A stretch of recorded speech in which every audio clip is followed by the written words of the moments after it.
11 years, that's how long fans waited to see Rush live again. 11 years since Geddy Lee and Alex Lifeson walked off a stage at the Kia Forum in Los Angeles, closing the books on one of the greatest bands in rock history. 11 years since Neil Peart, one of the most revered drummers who ever lived, played his final show with the band before his death in 2020. So, when Rush announced they were coming back in 2026, the 50 something tour, a celebration of 5 decades of music, it felt like a miracle for an entire generation of fans who thought they had never get this chance again.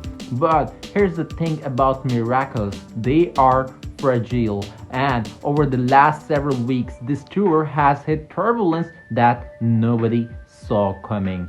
Two shows just cancelled hours before they were supposed to happen, a health scare for one of the rock's most iconic voices, and a growing question hanging over the rest of this tour: how much can a 72 years old frontman's body take a run on this demanding? Let's break down exactly what happened, why the band made the call they made, and what it means for the show still to come. To understand why this tour matters so much, you have to understand what it took to get here. Rush played their final show as a full band back in August of 2015 at the Kia Forum, closing out their R40 anniversary tour. Nobody knew it at the time, but that was it, the final blow. Then in January of 2020, drummer and the lyricist Neil Peart passed away after a private years-long battle with brain cancer. Peart was not just the band's drummer. For most of fans, he was the soul of Rush. His lyrics, his technical mastery behind the kit, his almost mythic status among musicians. When he died, most people assumed Rush as a live act. He died with him. Geddy Lee and Alex Lifeson themselves said as much of years a Rush reunion without Neil Peart felt a lot of people almost disrespectful to even consider. And then, in a surprise announcement made at a private event at Rock and Roll Hall of Fame in Cleveland, Lee and Lifeson dropped the news they were going back to On the Road. Not to replace Neil Peart, nobody could do that but to celebrate him. And 50-something years of the band's music with a new drummer stepping into an impossible role. That drummer is Annika Nils, an acclaimed German composer and former tour drummer for Jeff Beck. Lee has spoken publicly about discovering her playing and being blown away by her talent. Keyboardist Lauren Gold rounds up to the touring lineup. Lee explained the decision simply: after all that happened since the last show, he and Lifeson had done some real soul searching and realized in his verse that they missed it. It was a time to celebrate 50 something years of Rush.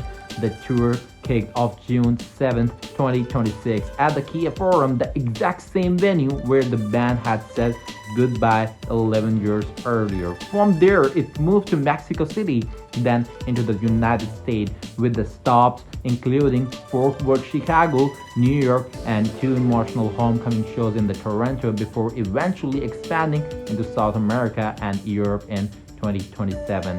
For a lot of longtime fans, this was not just a concert tour, it was closure, a chance to say a proper goodbye that the band never got to have. Which makes what happened since even harder to watch. The tour opened strong, reviews out of Los Angeles were glowing. Critics and the longtime fans alike said Annika Nils handled the impossible task of stepping into the Neil Peart shoes with the real skill and respect for his legacy. But it did not take long for problems to surface. The first sign of trouble came in Fort Worth, Texas. The band was booked for a run of shows in Dickies Arena, but the first of those dates, originally scheduled for June 24th, had to be postponed. The reason was not health related, it was travel and border related delays while the band was returning from their Mexico City show. Logistics, not illness, annoying, but the kind of thing that happened on a long international tour. That postponed show got rescheduled, but then just days later, the real trouble hit.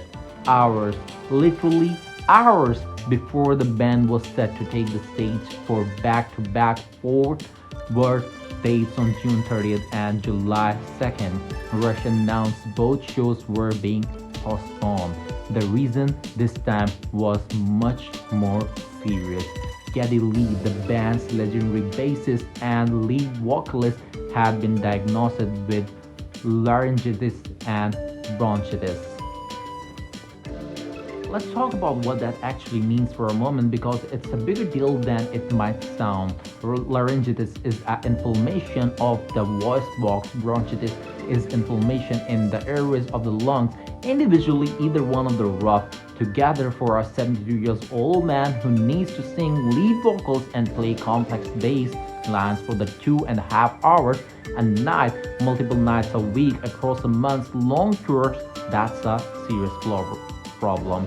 In a statement posted to the band's social media, Rush explained the situation directly to the fans. They said Geddy had been evaluated by his doctor, has been advised that he needed additional time to rest and recover before returning to the stage.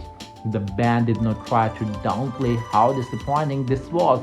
They acknowledged that fans had made travel plans, that people had been counting down the days to these shows, and that decision to cancel was not made lightly.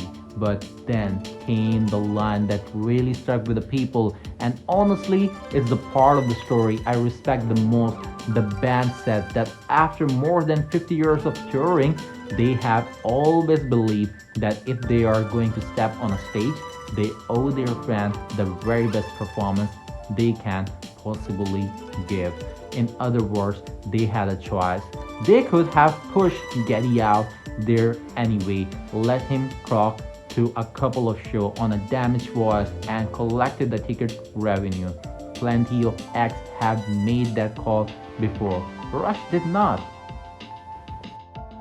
They choose to disappoint fans in the short term rather than deliver a compromise show. That's not a small thing. That's a band, even 50 plus years in, still protecting the integrity of what they do.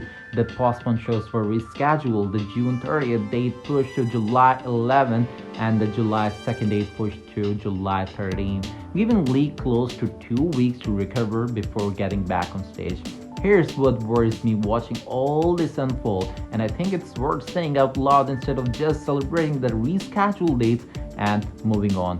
Geddy Lee is 72 years old. He is the sole lead vocalist for the band, known for some of the most vocally demanding material in rock history. Songs that push into the register very few singers at any age can comfortably hit night after night. He has also playing intricate bass lines simultaneously, which is its own physical demand entirely. This is not a short victory lap run. This is a tour that started in June of 2026 and, according to the current schedule, does not wrap up until spring of 2027 in Helsinki, Finland, with stop across North America and expansion into South America and dates throughout Europe. That is an enormous physical undertaking of anyone, let alone someone in their 70s who is the singular voice carrying the band's entire vocal catalog. Illness like laryngitis and bronchitis don't come out of nowhere. They are often the result of exactly this kind of strain. Heavy touring schedules, constant travel across the climates and time zone, vocal cords pushed night after night without enough recovery time in between. So while it's generally great news that forward shows go rescheduled rather than scrap entirely, the bigger question does not go away. Can this pace hold up for the better part of a year? And more importantly, will Geddy Lee, the team around him, prioritize his actual recovery over the pressure of a packed touring calendar and thousands of fans holding tickets in cities all over the world? Because if he pushes back too soon, this does not just risk two more postponed shows. It risks as much longer setback or worse. Here's where I land on all of this. This tour was never just a normal concert run. It was built from the very beginning as a celebration of 50 plus years of music and of Neil Peart's legacy. Every night of this tour already carried extra emotional weight before any of this happened. Now, these two shows postponed and legitimate health scare in the headlines. Every remaining date on this tour feels even more precious than it already did. Fans who get to see Geddy and Alex Lifeson perform these songs live at the stage of their lives and careers are witnessing something that generally might not to come around again. That's not meant to be sound morbid, it's meant to be reminded to appreciate what's actually happening here. A band that could have easily stayed retired, choosing instead to come back one more time and choosing quality and respect for their fans over pushing through an injury for the sake of a schedule. Hopefully, Geddy gets the rest he needs, come back at full strength, and the rest of this tour goes off without another hitch. But if you have got the tickets to an upcoming Rush show, my honest advice is this: go in appreciating every second of it, because right now nothing about this tour feels guaranteed. 50 something years of music, a drummer they lost far too soon, a reunion nobody thought would happen, and now a band in their 70s fighting to give their fans the show those fans deserve, even when their bodies are telling them to slow down. That's the story of Rush 50 something tour now. Messy, uncertain, but still underneath all of it, a genuine celebration of one of the greatest bands rock has ever produced. Get well soon, Geddy, and to everyone still holding tickets for the rest of this tour, you are about to see something special. Stay tuned. I'll see you in the next one.